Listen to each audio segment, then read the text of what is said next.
Hello, Buckeye Nation. Coming off of the bye week, I know we are all so hungry for some more Buckeye football. Let's dig into what we have coming up after the intro.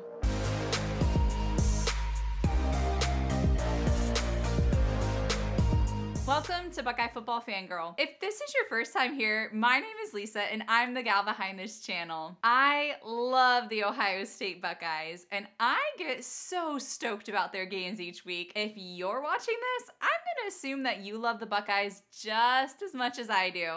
So thank you so much for tuning in. It's been a while since my last video and I apologize for that. I got to go to Ohio to watch the Western Michigan game and it has been a whirlwind with the travel, getting caught back up on life, juggling side projects, and, things like that since getting back. But I'm here to chat a little bit about that game that we saw against Western Michigan, and then this game that we have coming up against Marshall. But first, I want to hear your thoughts. Go ahead, drop me a comment below, and let me know, what do you think of these Buckeyes? Do you think Marshall will give us any fight this weekend? That game against Western Michigan was the best. We got to see the Buckeyes get off to a fast start. We got to see tons of players get in the game and make explosive plays. I got to watch the game in Ohio, which is hands down the best place to watch a Buckeye game. And what made it even better was I got to watch it with my boyfriend and other amazing friends. It just doesn't get better than that. And it was so perfect in every single way. Let's relive some of those top moments from that game. I have 5 highlight moments that stuck out to me. The first being Jeremiah Smith's 70-yard touchdown. That was just fire, and the way that he hauled in Will Howard's pass and took off down the field with what seemed like the entire Western Michigan defense on his heels was such a glorious moment. I mean, just look at that beauty and how he leaves the defenders in his dust. JJ is so full of flash and so fun to watch, and I still have a hard time wrapping my mind around the fact that he is a true freshman. Next up was Julian Sayin with his first touchdown pass to Bennett Christian. We got to see the backups play. And I'm gonna say it again, we got to see the backups play. We have all been begging and pleading for this for so long, and our wish finally came true. This was personally one of my favorite parts, getting to see Julian Sayin take some snaps and let it rip. His touchdown pass to Bennett Christian was the cherry on top of his time on the field, and it was such a cool moment for both of them. Another one of my favorite moments of the game was Egbuka somewhat quietly hitting 2,000 yards. I personally didn't hear a lot of fanfare about this, but I may have missed it. Or maybe it was just because Jeremiah Smith is the shiny new toy, but this is just another reminder.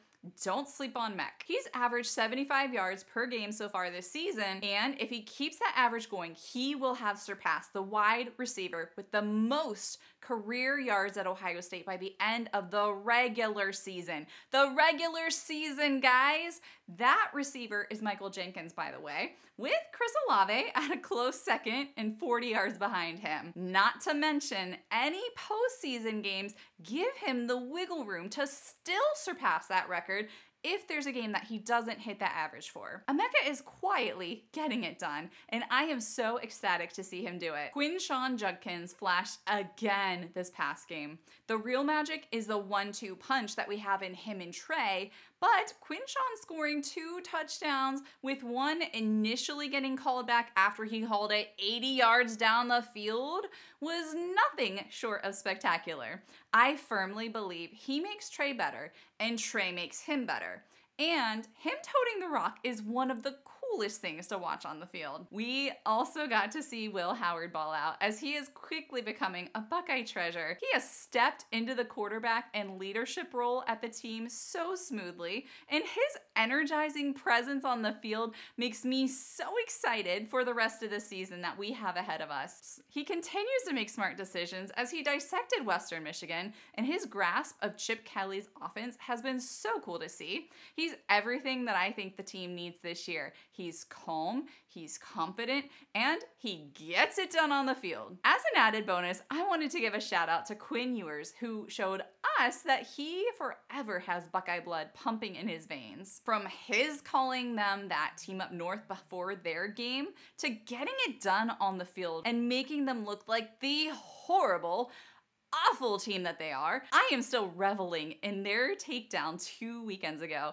It's so glorious watching them struggle, and I have to say, serves them right. One other point I wanted to touch on before moving on to Marshall is this defense. This defense has done exactly what they were supposed to do through these first 2 games. There have been 0 touchdowns allowed, and between Akron and Western Michigan, there have only been 6 points scored. Meanwhile, the Buckeye offense is running up 108 points. That's 108 to 6. Again, granted, this is exactly what they're supposed to be doing against paltry opponents, but I will forever not take that for granted. They look sharp, they have stayed focused, and even when the backups get out there, they don't miss a beat. I am so glad that football is back after this bye this past weekend.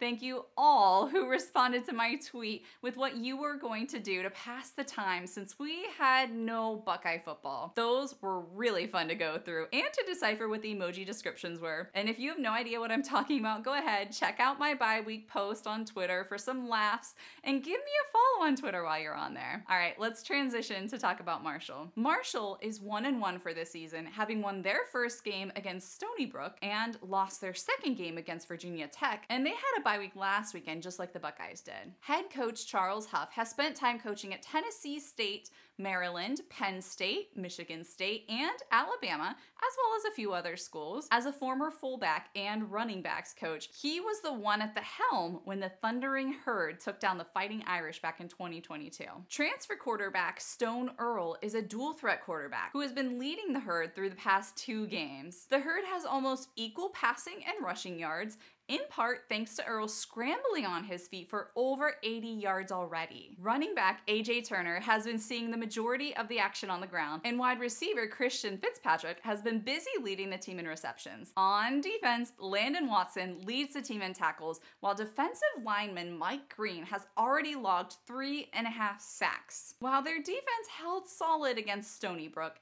they did not hold solid against Virginia Tech. And that is a Virginia Tech offense ranked at number 70 in total offense. When the Buckeye offense, which is currently ranked number 8 in total offense, hits the field on Saturday, I don't think there's going to be a way for Marshall to keep up. As long as Howard keeps his head about him, he should be able to move the ball down the field. No problem. I predict that our defense will also be pretty happy this game. Earl has already given up 3 sacks and 1 interception, so that to me says that our defense has an opportunity for some feasting. I don't think Marshall will give us much of a fight, and I think that this may be another exhibition game where we get to see the backups come out early and the entire team put on a show for us. I love these types of games, so I'm not complaining one bit, as it gives the team the time that it needs to completely gel as one unit on the field before these tougher games get upon us. So let's enjoy this one.